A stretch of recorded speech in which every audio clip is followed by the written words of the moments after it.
Rahul Gandhi Rafale అనేటువంటి పేరుతో వేల కోట్ల రూపాయల అనిల్ అంబానీ దండుకున్నారు అనేటువంటి ప్రచారాన్ని పెద్ద ఎత్తున చేసుకుంటూ వచ్చారు. ఓ పక్కన దసో చెప్పినా వినలేదు, ఎవరు చెప్పినా వినకుండా రోజు కూడా అనిల్ అంబానీని టార్గెట్ చేస్తూ వచ్చారు, రిలయన్స్ని టార్గెట్ చేస్తూ వచ్చారు.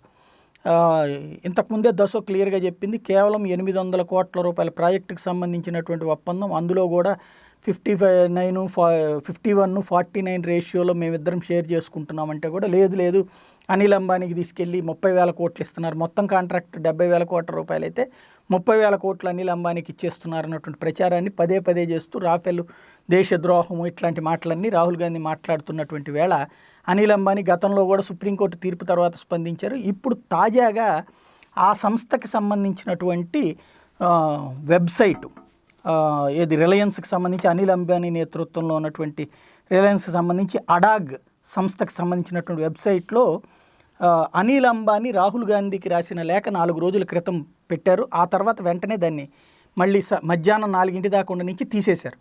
అది అనుకోకుండా పెట్టారని కానీ లేకపోతే అది మాది కాదని కానీ వాళ్ళు క్లెయిమ్ చేయలేదు. కాబట్టి అనిల్ అంబానీ రాసిన లేఖ కానీ ఇది నేషనల్ సర్కిల్స్లో ప్రచారంలో ఉంది. అందులో ఉన్నటువంటి కొన్ని ఇంపార్టెంట్ వర్డ్స్ చెప్తాను. వీడియో గేమ్స్ ఆడుకునే రాహుల్ లాంటి వాళ్ళు దేశాన్ని దోచుకున్నారు. ప్రతి ఎన్నికల సమావేశంలో అతను నన్ను నిందించారు. నేను ఈరోజు కొన్ని ప్రశ్నలు అడుగుతాను, మీడియా అతన్ని అడుగుతుందని ఆశిస్తున్నాను. నా కుటుంబం మరియు నా కుటుంబ సంస్థలు భారతదేశానికి ప్రతి సంవత్సరం 50,000 కోట్ల రూపాయల పన్నులు చెల్లిస్తున్నాయి. నా సంస్థలు మిలియన్ల కొద్ది కుటుంబాల జీవనోపాధికి మిలియన్ల మంది జీవితాలు చెల్లిస్తున్నాయి. గాంధీ కుటుంబం ఈ దేశానికి ఎంత సంపదను సృష్టించారు, దేశాభివృద్ధికి ఎంత దోహదం చేశారు. పన్ను ఎగవేత విషయంలో మీ పూర్తి గాంధీ కుటుంబం కోర్టు నుండి బెయిల్ మీద విడుదలైందని నేను విన్నాను. 5.5 దేశంలో లక్షలాది కోట్ల రూపాయలను దొంగిలించడం ద్వారా మీ అమ్మ ప్రపంచంలో 4వ సంపన్న మహిళగా మారింది. బహుశా మీ అమ్మ మీకు చెప్పి ఉండదు. మీ వ్యాపారం ఏమిటి? ఇంత సంపద ఎక్కడి నుంచి వచ్చింది? కేవలం దేశం యొక్క ప్రజల దగ్గర దోచుకున్నది కాదా? మేము బ్యాంకుల నుండి రుణాలను గత 40 సంవత్సరాలుగా తీసుకుని కోట్లాది రూపాయలు చెల్లించాం. మా వంటి పారిశ్రామికవేత్త వ్యాపారవేత్తలు బ్యాంకు రుణాలు ఆస్తులు హామీ పెట్టి తీసుకుంటారు, వడ్డీలతో సహా చెల్లిస్తున్నారు. నీకు నీ బామ్మర్దికి హామీ లేని రుణాలు ఎలా వచ్చాయో చెప్పగలవా? 15 ఏళ్ల క్రితం 1 లక్ష రూపాయల నుంచి వ్యాపారాన్ని ప్రారంభించి నీ బామ్మర్ది 10,000 కోట్ల ఆస్తి యజమానిగా ఎలా మారాడు? ఆయనకి అంత డబ్బు, 1000 ఎకరాల భూమి ఎక్కడి నుండి వచ్చింది? లండన్లో 2 బంగళాలు మరియు 6 ఫ్లాట్లను తీసుకోవడానికి మీకు డబ్బు ఎక్కడి నుంచి వచ్చింది?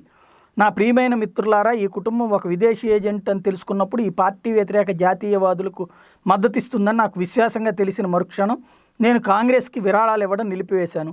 అప్పటి నుండి వారు నన్ను వేటాడుతున్నారు, నన్ను అపహాస్యం చేస్తున్నారు.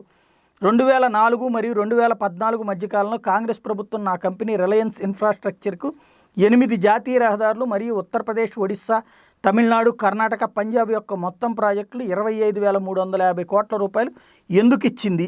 ఈ పని చేయగల అనేక ప్రభుత్వ సంస్థలు ఉన్నాయి, అయినా కూడా మా కంపెనీకి ఎందుకు ఇచ్చారు అనేది ప్రజలే ప్రశ్నించాలని కోరుతున్నాను. అనిల్ అంబానీ పేరుతో ఇది వచ్చింది. కాకపోతే సాధారణంగా ఈ భాష చూస్తే రాజకీయ భాషగా ఉంది. అది అనిల్ అంబానీ రాష్ట్రం అనేది సాధ్యమా? అయితే అనిల్ అంబానీ పేరుతో బీజేపీ అన్నా సృష్టించి ఉండాలి. కాకపోతే అడాగ్లో వచ్చింది కాబట్టి ఎవరన్నా అట్లా సోషల్ మీడియాలో పెట్టినటువంటి లెటర్ని అడాగ్ వెబ్సైట్లో షేర్ చేసి ఆ తర్వాత సంస్థకు సంబంధించిన హెడ్స్ చెప్పగానే తొలగించన్నా ఉండాలి. అలా తొలగించినప్పుడు అది మాకు సంబంధం లేదు, మేము అనుకోకుండా షేర్ చేసాం లాంటి మాట మాట్లాడాలి. అలా లేదు అన్నప్పుడు ఈ లేఖలో ఉన్నటువంటి మ్యాటర్ అయితే ప్రాక్టికల్గా ఓకే, అదంతా కూడా అందరికీ తెలిసినటువంటిది. కొన్ని అనుమానాలను కూడా నివృత్తి చేసే విధంగా ఈ లేఖ ఉంది. కాబట్టి ఇది బీజేపీ ఎత్తుగడ లేకపోతే నిజంగానే కావాలని అంబానీనే ఈ విధమైనటువంటి ఎత్తుగడ వేశారనేది తేలాల్సి ఉంది.